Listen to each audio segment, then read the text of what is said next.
namanya itu sensasi somatik ya Mas ya. Iya. Jadi ada orang zikir itu ada sensasi semutan, kadang-kadang ada sensasi seperti ini Ibu itu bergetar halus ya. Lah sebenarnya sensasi somatik itu bukan satu-satunya tanda keberhasilan zikir. Makanya kalau nggak ada nggak usah dicari-cari gitu. Nah justru kalau imunologi atau religio, psiko, neuro, imunologi itu urutan logikanya jelas. Jadi saya bisa mengatakan bahwa zikir nafas berpotensi membantu pengobatan miom. Berpotensi, ya, punya potensi mengobati pengobatan miom. Nah iya apa enggak? Zikir itu akan lebih indah jika tujuan seperti itu hanya perantara. Tujuan pengen sehat itu hanya tujuan perantara. Bukan utama ya Pak? Iya, bahkan bukan utama. Bahkan ujian pengen tenang itu loh hanya perantara Mas. Bukan yang utama Mas. Paling utama itu eling Allah. Paling utama itu ruhaniyah sebenarnya. Nah itu ya. Jadi monggo dipraktekkan dan saya sangat hati. Ini ya, ini kuncinya. Ketika orang berada dalam pengamatan yang sejati, tidak ada lagi yang diamati dan yang mengamati. Karena kalau masih bisa aku mengamati, itu berarti aku kecil Mas. Makanya kayak gitu nggak bisa diceritain. Masuk ke ruang rohani. Misalnya termasuk denging. Tetapi pertanyaannya kan tadi sudah saya jelaskan panjang lebar ya Mas ya. Denging itu bisa karena ginjal, bisa karena kurang air putih, bisa karena banyak. Tapi bagaimana membedakan gini Mas ya? Membedakan ini denging yang spiritual atau denging yang penyakit. Kalau sampean waktu denging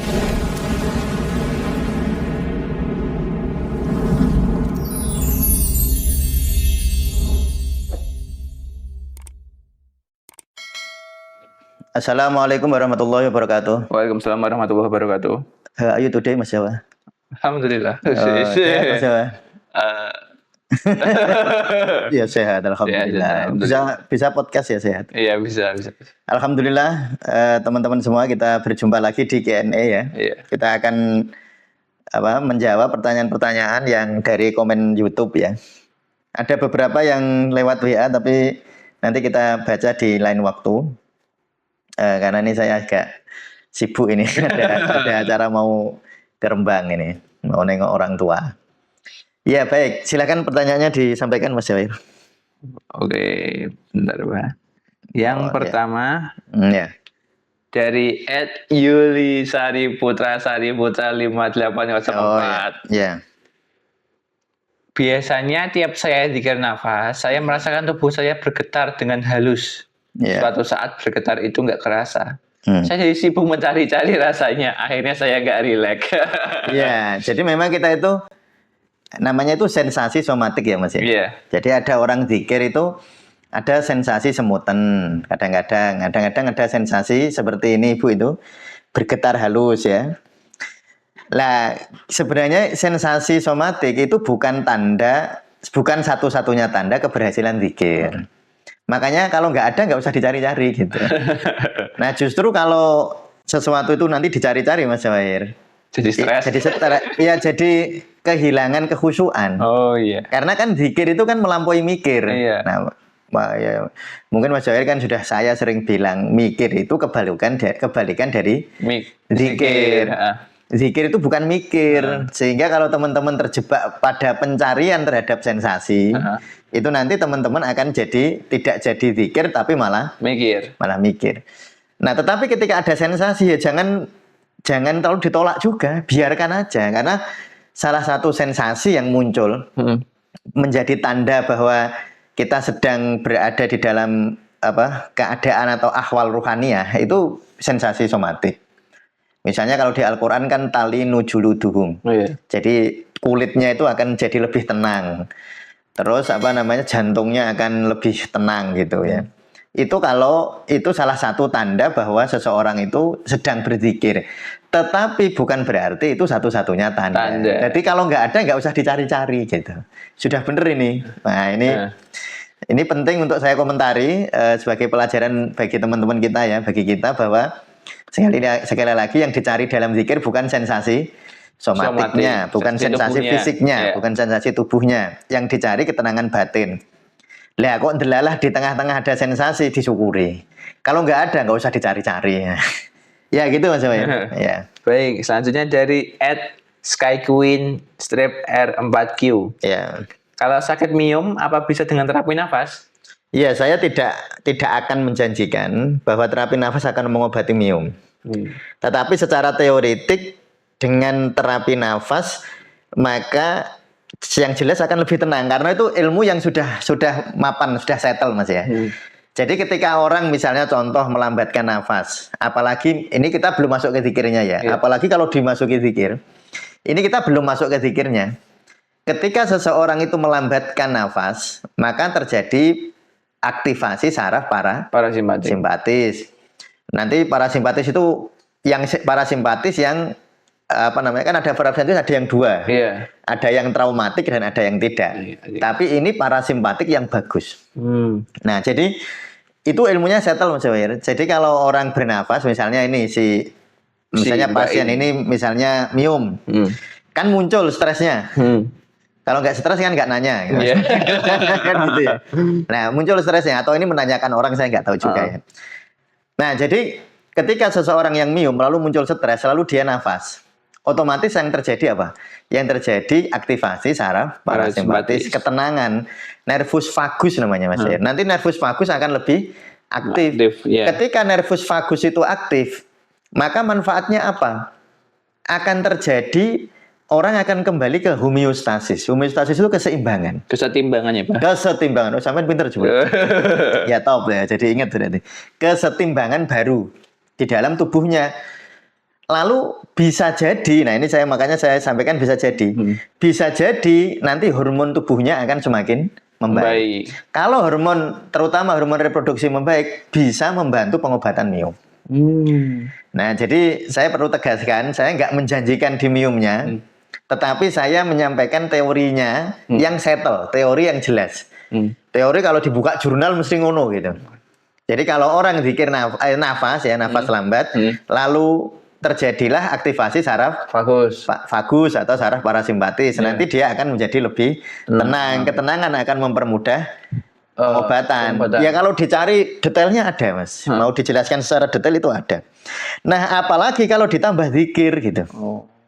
Misalnya zikir tahlil misalnya. Waktu tarik nafas la ilaha. Tidak ada yang bisa menyembuhkan miom saya ini ya Allah. Hembuskan nafas. Illallah. Kecuali Engkau ya Allah. Illallah kecuali Engkau ya Allah. Loh itu nanti akan rasanya akan lebih dalam Mas Zahir.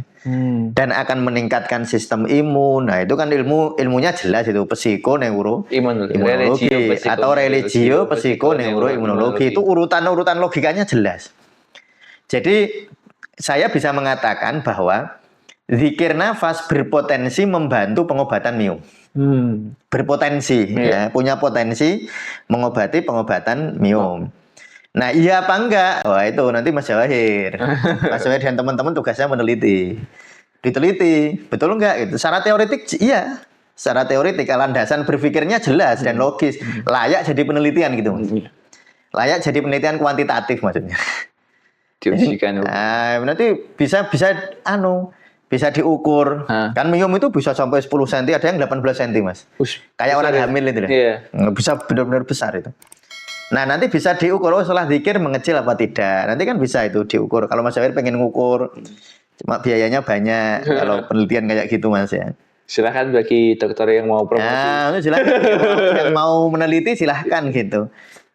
Jadi dasar ilmunya atau kerangka berpikirnya jelas bahwa zikir itu membantu pengobatan.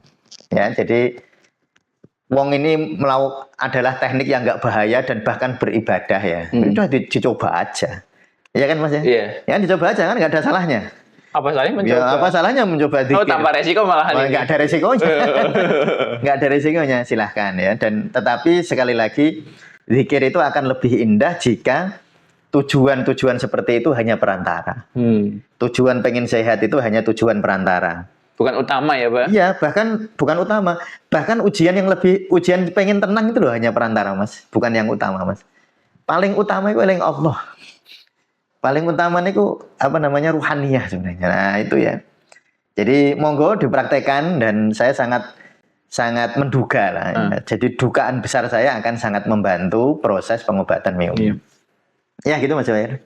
Baik, selanjutnya Pak dari @hamim12. Oh iya, Mas Hamim silakan. Assalamualaikum Tats. Ya. Gresik hadir. Gimana dengan hadi nurani? Oh iya. Apa itu aku? Hanya kapital semua ini, Pak. Yang hadirnya biasanya spontan, lembut, lirih, tanpa ego. Iya, jadi sebenarnya gini ya. Kalau masih bisa dianalisis, berarti bukan aku. Berarti ego ya malah ya? Ya itu ego yang lain gitu. Karena ini jangan terjebak ke istilah ya. Iya. Saya ingin kita tidak terjebak di istilah karena sebenarnya belajar tentang aku kecil A besar itu ilmu laku, Mas. Bukan ilmu istilah. Nah, kalau kita debat-debat istilah ya repot. Makanya saya lebih senang menggunakan aku, A besar, A kecil gitu, Mas. Daripada misalnya pakai guru sejati, pakai apa lagi istilahnya itu? Pancer kayak apa itu? Sedulur. Itu tuh bukan salah ya, sekali lagi itu bukan salah, tetapi persepsi kita sudah terlanjur ke sana gitu. Sudah terlanjur misalnya sedulur papat limo pancer itu sudah terlanjur guru yang warnanya putih melayang-layang di langit itu sudah terlanjur gitu kadang-kadang. Karena dulu yang menyampaikan orangnya kayak gitu dan orangnya wah misalnya pakai menyan terus kayak gini terus kita ingat sinetron. Jadi di persepsi kita itu adanya kayak gitu. Terstrukturnya bentuknya kayak seperti itu ya, Pak? Iya, bentuknya kayak gitu. Kan malah repot Mas. Kayak gitu. Makanya gini, itu ilmu laku. Yang jelas gini, Mas. Aku kecil itu bisa dianalisis oleh aku kecil yang lain. Itu sama aku ya. Sama aku. Misalnya saya Mustamir sebagai seorang gurunya Mas Jawahir. Saya juga seorang terapis. Nah, ketika Mas Jawahir suatu ketika minta tolong ke saya untuk menganalisis sebuah masalah, saya sebagai seorang terapis protes. Ditunggu pasien. Nah, kan gitu ya. Pak Mustamir ditunggu pasien. Oh iya, saya sebagai identitas seorang terapis, guru atau seorang terapis, berdialog dengan saya sebagai seorang guru. Lah itu saling melihat, saling mengamati. Jadi makanya istilah mengamat dan mengamati itu riskan juga bukan salah ya. Kita kadang-kadang nyebut pengamat itu sebenarnya hanya P kecil yang lain. Hanya personalitas yang lain. Hanya personality yang lain. Hanya kepribadian lain, hanya aku yang lain. Bahkan misalnya begini. Misalnya saya aku ya. Nah, saya kontemplasi lah. Kontemplasi, saya memejamkan mata lalu saya merasa mengamati. Nah, merasa mengamati itu bisa aku yang lain. Yang sedang mengamati, yang sedang mengamati. Memang mereka selalu sedang mengamati terus. Cuma nanti memang ada kedalaman Mas Batin. Mas Jawair ya, ada kedalaman. Jadi kayak ini loh, kayak planet itu loh Mas. Ini matahari. Bayangkan aja matahari itu, ini yang percaya bahwa matahari itu porosnya galaksi loh ya. Kalau yang nggak percaya ya sudah, ini saya nyontok yang percaya aja. Kan ada yang enggak kan, ada yang bilang enggak gitu ya, monggo lah. Nah, kalau saya percaya ini matahari sebagai poros. Kan ada planet-planet kan Mas. Dari planet Mars yang paling dekat sampai Pluto. Mars yang paling dekat. Merkurius yang paling dekat sampai Pluto. Jadi Pluto, Merkurius, Venus, Mars itu aku yang kecil-kecil itu. Dan mereka memang ada yang lebih dekat dengan aku besar. Matahari ini, tapi ada yang jauh. Tapi semuanya aku kecil sebenarnya. Ketika orang berada di dalam pengamatan yang sejati, ini kuncinya. Ketika orang berada dalam pengamatan yang sejati, tidak ada lagi yang diamati dan yang mengamati. Karena kalau masih bisa aku mengamati, itu berarti aku kecil Mas. Makanya kayak gitu nggak bisa diceritain. Nggak bisa cerita. Kalau diceritakan, yang diceritani itu bisa ngomong begitu. Nanti dia membayangkan, dia mengamati secara egoistik. Jadi dia mengamati. Makanya itu ilmu laku. Nah ini istilah nurani kan juga begitu. Nurani itu kan istilahnya yang paling bercahaya. Tetapi itu bisa jadi kolbu yang sudah atau nafas yang masih mutmainnah. Padahal nanti itu sebenarnya sampai ke kamilah. Jadi kalau dalam tasawuf yang disebut aku sejati itu nafas kamilah. Bahkan nggak ada nafas lagi. Itu sudah terlampaui semua. pada saat seperti itu yang diamati ya nggak ada, yang mengamati nggak ada, sudah luruh Mas, sudah luruh. Jadi misalnya gini, Mas Jawair punya satu tetes air, terus buat teteske ke samudra, ke pantai tak ya, lemparin ke pantai. Itu kan yang buat teteske sama samudra nggak bisa bedain lagi. Walaupun secara logika tetap ada kan. Ada. Nah, itu di situ ada air yang aku teteskan. Secara logika ada. Tetapi di dalam substansinya nggak ada, sudah. Ya udah itu laut. Sudah menyatu. Kamu nggak akan bisa nemuin objeknya. Cari tetesan airmu yang tadi itu, bisa nggak? Nggak bisa. Jangankan lautan, Mas Jawed punya setetes air, masukkan ke gelas tetesan air yang sama itu. Cari tetesan air yang kamu teteskan tadi. Di situ. Di situ, cuma bilang di situ tak kan Mas. Tapi kamu nggak bisa megang yang mana gitu. Nah, ketika orang bicara tentang saya memegang, mesti salah. Bukan salah ya. Berarti itu masih aku yang kecil. Masih aku yang lain. Jadi saya tidak mengomentari istilah nuraninya ya Mas ya. Karena ini nanti riskan kan hati nurani. Ya kalau bicara hati nurani yang dimaksud itu hati nurani kita yang paling dalam kok masih bisa mbok amati. Berarti itu masih aku yang kecil. Karena masih bisa mbok amati. Loh, aku yang besar itu yang paling mengamati. Nggak bisa diamati. Ketika dia berubah jadi objek, berarti dia hanya nafas yang sampai nafas mutmainnah. Belum sampai ke rodiyah, mardiyah, kamilah. Ya tentu ini sangat sulit dipahami karena mau menceritakan sesuatu yang nggak bisa diceritakan. Kayak terjebak dengan kata-kata ya. Iya, ya saya nggak mengomentari istilah nuraniyah. Kita memang bisa mencari definisi yang disebut nurani itu apa bisa. Nah, tetapi itu nanti panjang kita ceritanya. Tetapi saya cerita lakunya saja. Karena saya itu lebih senang sebenarnya Mas Jawair. Kalau saya ngajari murid-murid saya secara langsung, saya kan jarang pakai istilah. Mbok rasakno. Coba aku mbok rasakno. Kamu kroso nggak sih? Aku, itu kroso nggak? Lalu ketika kamu mengamati, kamu bisa nggak mengamati yang mengamati? Bisa. Nah, bisa. Berarti yang kamu sebut tadi mengamati dia masih objek karena masih bisa Bu amati. Nanti yang mengamati ini juga masih bisa diamati yang lain. Berarti itu hanya aku saja. Ini Spider-Man yang lainnya. Nah. Kok Spider-Man? Kan beda universe lah. Oh gitu. Kalau nonton Spider-Man. Saya nggak suka nonton, ya bukan nggak suka ya, jarang nonton Spider-Man. Saya nontonnya Godzilla. Ya, gitu Mas Jawair. Baik, selanjutnya dari @Haji Fatah 125. Ya. Bagaimana cara terapi penyembuhan telinga yang berdenging dan sampai keluar air bening di telinga dengan terapi nafas? Ya baik, saya mau cerita pengobatan timur dulu lah. Ya, pengobatan timur ya, bukan cerita tasawufnya dulu. Kalau tasawuf soalnya rumusnya sama, tasawuf itu terima. Itu rumusnya. Jadi sampean mau tanya apa saja jawabnya gitu Mas. Nah, coba kalau dari sisi pengobatan timur itu gini Mas Jawair. Problem telinga, ini contoh ya, misalnya kasus nih, ada orang problem telinga, denging lah. Lalu oleh dokter diperiksa, dokter THT, diperiksa nggak ada penyakitnya, sudah diteropong gitu Mas Jawair. Kan itu neropong kan gampang itu, pakai alat gitu kan kelihatan. Kalau ada luka, ada ini kan kelihatan ya. Nah itu ketika diteropong nggak ada problemnya. Berarti problemnya di ci namanya atau di nyawa. Ojo bayangke nyawa itu nyawa yang dalam makna nek dicabut nyawane meninggal itu bukan nyawa itu. Nyawa itu maknanya energi atau ci. Kalau mau lebih lanjut nonton penyerapan energi gaib ya. Ya, atau lihat itu yang menyerap energi gaib. Jadi ada istilah prana, ada istilah ci, ada istilah ki. Itu ya hanya istilah saja. Istilah saja, biar gampang. Nah, kalau Mas Jawair belajar akupunktur, pas belajar sama Mas Dika akupunktur, ya pakai istilahnya ci, ya kan? Iya. Nah, jadi kalau ada orang telinganya berdenging, tetapi secara pemeriksaan fisik telinganya sehat, berarti problemnya ci ginjal, Mas. Nah, nanti jadi pengobatannya di titik ginjal 3 kita pencet gitu. Nah, itu kalau diperiksa ternyata tidak ada masalah fisiknya. Masalah secara fisik. Biasanya dokter THT bilang ini sehat, Bu.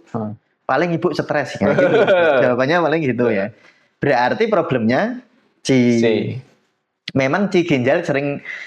Jadi kalau Mas Jawair, kalau ci ginjal terganggu, telinga itu gampang gemerbek, gampang denging gitu ya. Walaupun secara fisik baik-baik saja. Nek cara Jawa dirasani wong. Kata aku lagi dirasani, lagi digibahin. Ya digibahin.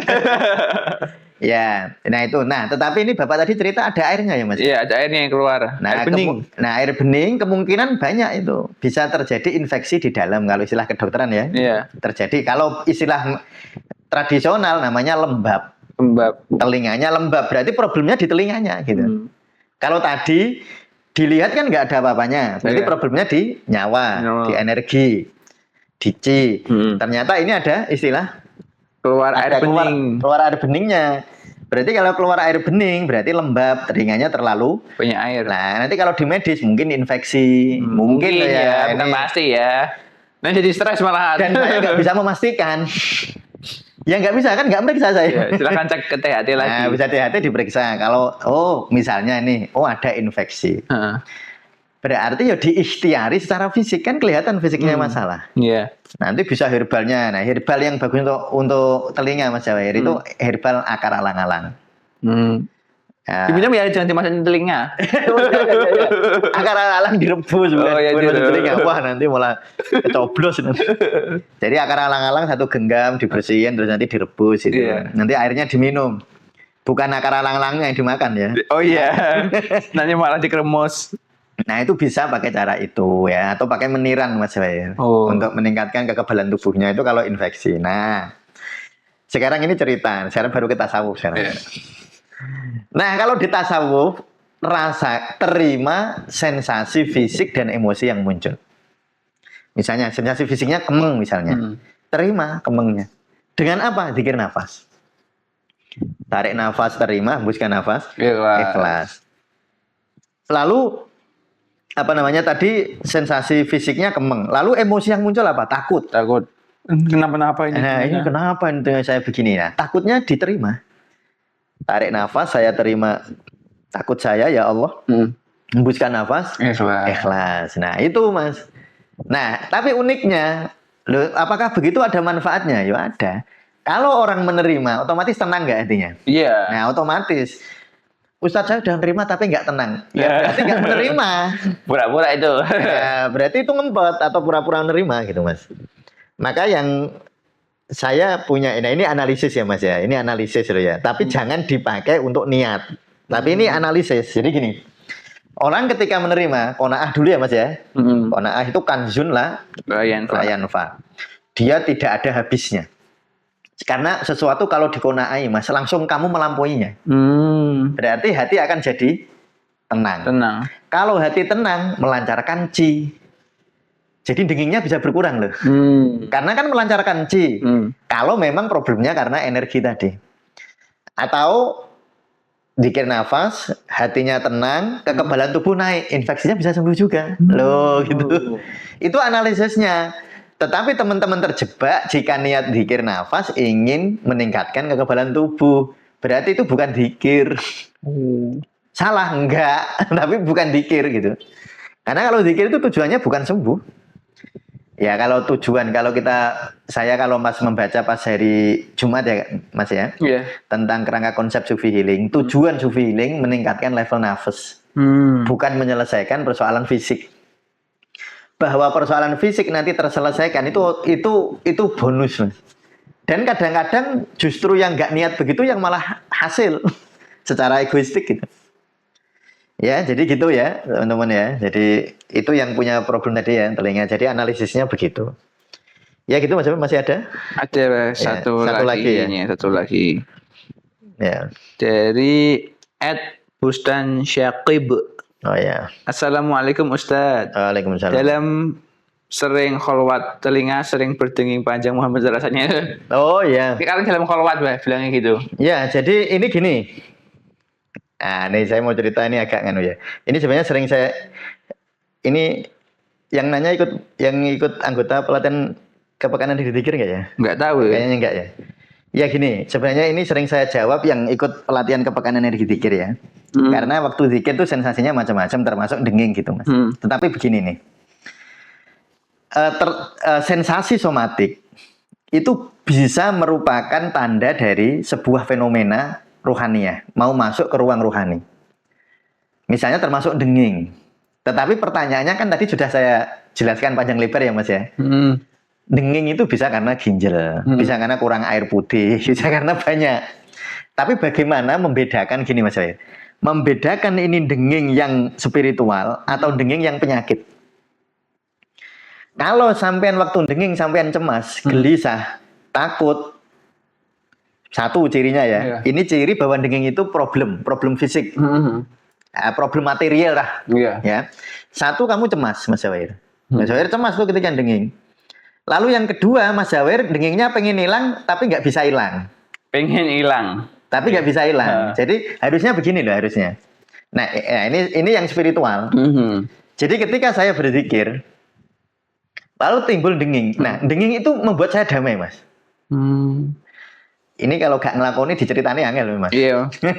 Harusnya itu kayak kayak. Iya, saya nggak bisa cerita. Iya gitu. Ya gitu pokoknya lah. Ya. Jadi denging, tapi kayak ini loh Mas, kayak dengerin musik yang paling disukai gitu. Oh. Gitu. Itu fenomena bukan fenomena spiritual, tanda fenomena spiritual. Kayak asyik gitu ya. Iya, dan kalau saya selesai, dia akan hilang dengan sendirinya. Nah, itu zikirnya bisa karena kholwat yang mau masuk ke dunia ruhaniyah. Tetapi kalau cemas, denging mau cemas. Nah, atau sudah selesai kok malah denging terus.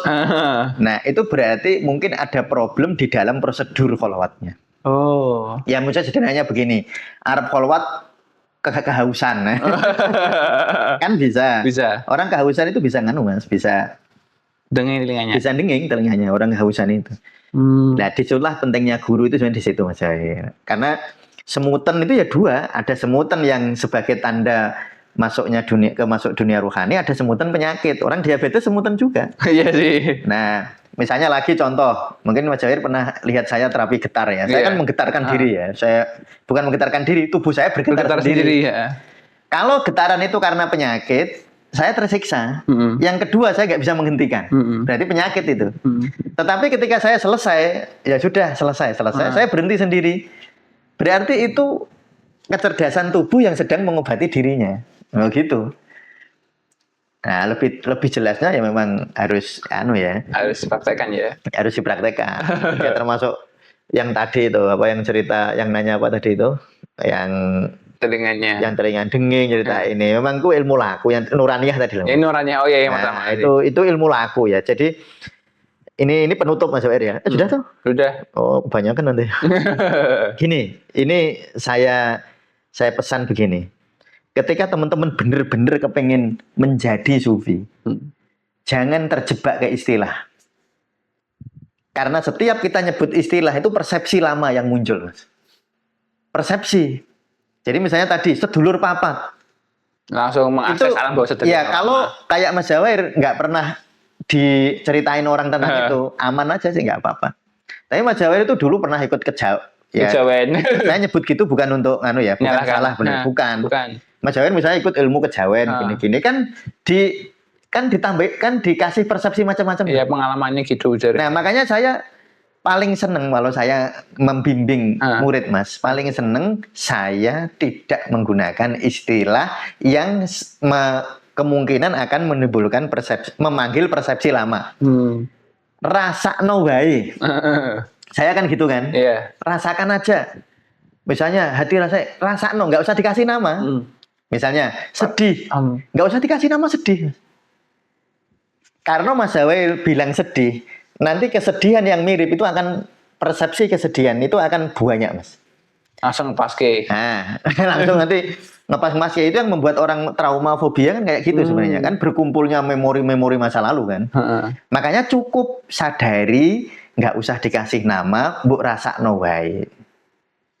Makanya nggak usah terjebak ke istilah nuroniyah. Itu di dalam pembahasan di kitab tasawuf memang ada. Tetapi kalau di dalam ilmu lakunya, dalam prakteknya, bukan kitabnya yang salah. Kita ketika menggunakan kata itu, ternyata kita bukan hanya mempersepsi berdasarkan kitab yang kita baca. Ternyata kita mempersepsi berdasarkan cerita-cerita waktu kita kecil. Ya kan? Misalnya contoh jin. Persepsinya banyak sekali. Kalau orang Jawa jin bayangin apa? Ya kayak gitu kan, wajahnya begini gini. Kalau orang Arab, jin mempersepsinya kayak apa? Beda, Mas. Kalau yang suka nonton film zaman dulu, Jin Penjun. Ya, jin itu nanti perutnya begini lah, kan gitu ya. Jadi saya pesan betul-betul ini yang betul-betul ingin ngerasa ya. Kalau ingin jadi ilmuwan sufi, pakailah istilah. Tapi kalau ingin jadi sufi, tinggalkan istilah. Rasakan. Gitu Mas Wahir. Cukup ya? Cukup. Ya, saya kira cukup sekian. Terima kasih atas perhatiannya. Kami tunggu komentar-komentar, pertanyaan-pertanyaan yang lain. Terima kasih. Assalamualaikum warahmatullahi wabarakatuh. Salam.